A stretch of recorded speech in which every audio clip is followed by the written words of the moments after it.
Good morning. I greet everyone and I thank the organizers of this Congress for the honor and kindness of the invitation for me to be here. Our subject this morning is Amazon, human security, crime prevention, and sustainable development. The following presentation, whose primary focus is the preservation of the Amazon, is centered around three axes: human security, prevention of environmental crimes, and sustainable development.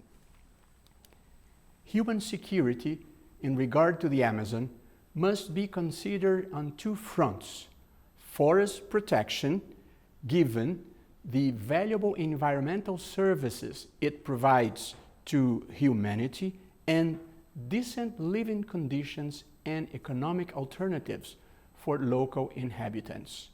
Here are some geopolitical data.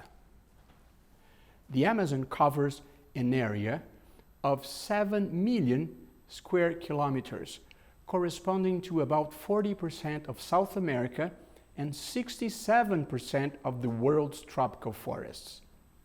The area is spread over 9 different countries, with 60% of its extension in Brazil, where 27 million people live. What is the importance of the region? The Amazon region has a decisive role in the global ecosystem for a number of reasons, including its extraordinary biodiversity, hosting a remarkable concentration of plants, animals, fungus, bacteria, and algae. Second, its role in the water cycle and the rainfall regime, with its flying rivers that irrigate hydrographic basins across the South American continent. And third, the mitigation of global warming by absorbing and storing carbon dioxide. Forest felling has a serious impact over life on Earth because it leads to extinction of species with unpredictable systemic consequences for the environment, drastic reduction of rainfall with an impact on agribusiness and energy generation, and third, non-absorption of carbon, and moreover, its release into the atmosphere. How has deforestation progressed in Brazil? Deforestation in the Amazon began in the early 1970s when the federal government encouraged the occupation of the region. It reached its peak in 2004 when 28,000 square kilometers of the forest were cut down. Thereafter, a prevention and control plan was implemented, reducing deforestation to 4,600 square kilometers in 2012. The goal of zero net deforestation began to seem like a possibility. However, as of 2015, deforestation started to rise again. The situation worsened significantly in the last 2 years, 2019 and 2020, with deforestation adding to more than 20,000 square kilometers. In the last 15 years, the accumulated deforestation surpasses 800,000 square kilometers, amounting to approximately 20% of the original area of the Brazilian Amazon, and to an area equivalent to the territories of Spain and Italy combined. Scientists believe that if the forest clearing reaches 40%, there will be a tipping point with irreversible savanization of the region. Some claim that, in fact, the tipping point occurs at 25% deforestation of the total area.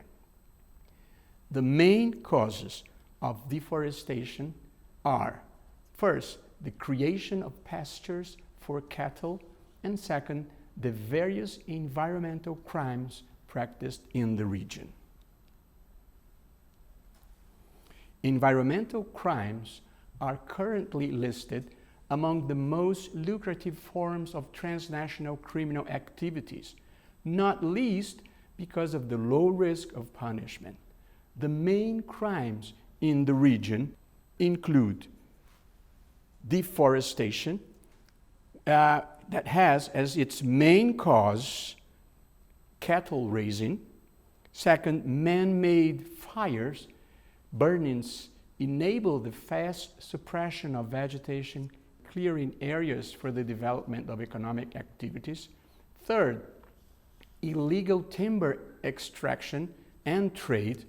An estimated 80% of timber production in Brazil is illegal, with fake documents attesting that it was extracted from certified areas. 4, illegal mining. This is the third main cause of deforestation after cattle raising and logging, and further harms the environment by causing serious river pollution due to the use of mercury. And 5, land grabbing. Also worthy of mention is the corruption of public officials to prevent repression of criminal activities and to regularize illegal situations, as well as the practice of violence against forest defenders. Deforestation tends to follow a constant cycle: illegal logging, burning, occupation by cattle and soybean farmers, and finally, attempts to legalize illegal land grabbing. Another important cause is illegal mining. What are the main indirect causes of deforestation? The main indirect causes of deforestation are, in the first place, relaxation of prevention and repression measures with broad impunity. Scientists and environmentalists attribute the increase in these crimes to the dismantling of environmental inspection institutions by the federal government. Second, the possibility of regularizing land acquired through land grabbing. From time to time, a law is enacted authorizing such regularization. This fact acts as an incentive for new land grabs due to the expectation of new regularizations. And third, and very important, lack of economic alternatives for local inhabitants. Although illicit deforestation activities are often carried out by large landowners, it is also true that the region's simpler population is involved in these activities due to the lack of other livelihood prospects. What are the possible solutions? In the first place, resuming prevention and repression actions, the so-called command and control actions, with enforcement of the law and effective application of penalties provided for therein. Second, a constitutional amendment prohibiting the regularization of illegal land.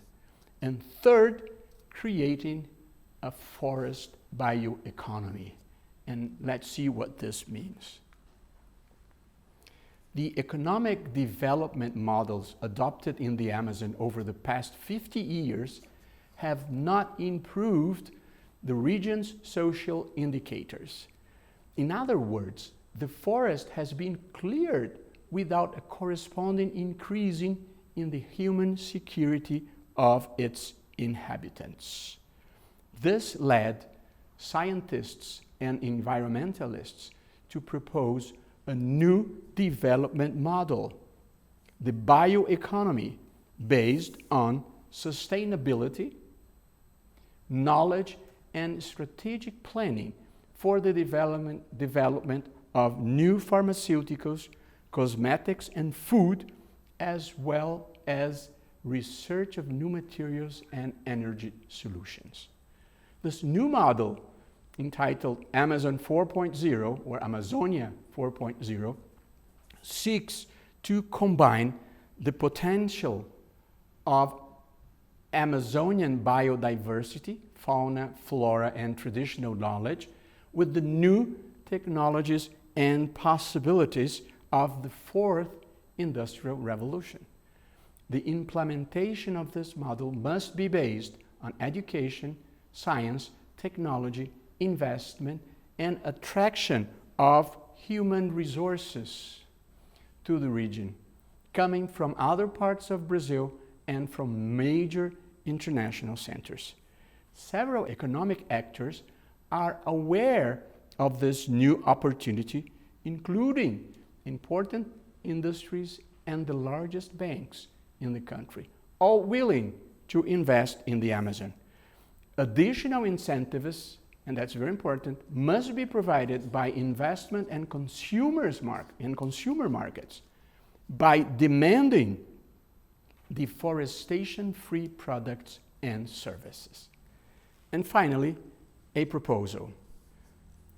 First, creation of a commission or working group within the scope of the United Nations and possibly integrated with other international entities such as the World Bank and the OECD to develop a strategic plan for the Amazon.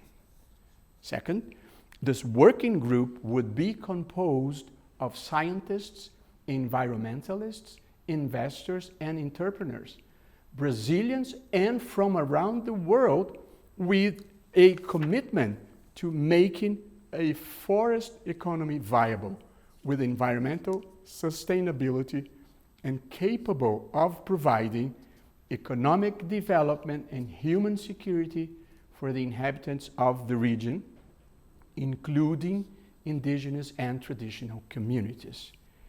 Finally, if the Amazon is vital for the planet, it makes perfect sense to bring together the best brains from different areas of knowledge and entrepreneurship to reflect on the best way to conserve it.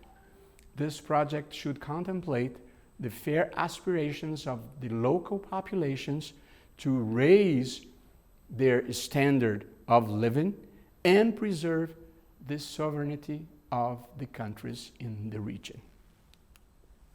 Thank you very much. Obrigado. Arigato.